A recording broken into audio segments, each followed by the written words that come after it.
আজ খুব ছোট্ট একটি রেসিপি শেয়ার করব। এই খাবারটি মধ্যপ্রাচ্যে খুব জনপ্রিয়।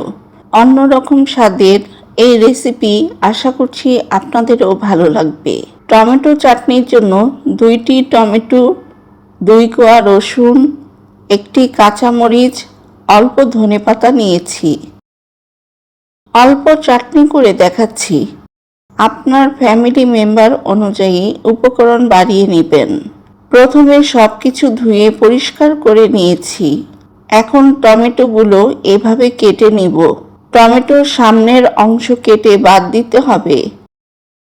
টমেটোগুলো অনেক ভালো করে চপ করে নেওয়ার জন্য এভাবে কেটে নিচ্ছি।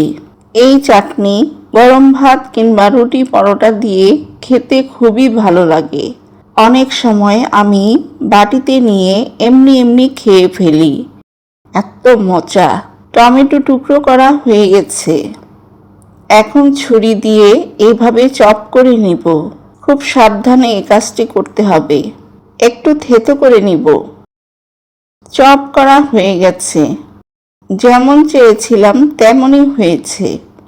চাটনিটা একটু জুসি হবে। রসুন, কাঁচামরিচ, ধনেপাতা একইভাবে চপ করে নেব।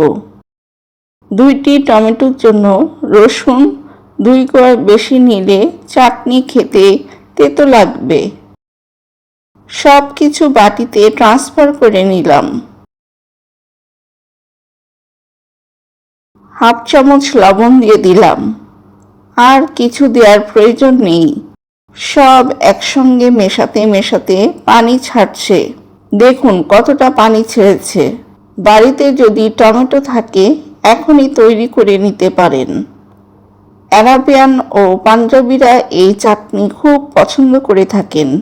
সহজ একটি রেসিপি করে দেখালাম। ভালো লাগলে লাইক, কমেন্ট, শেয়ার করে সঙ্গেই থাকবেন। ধন্যবাদ।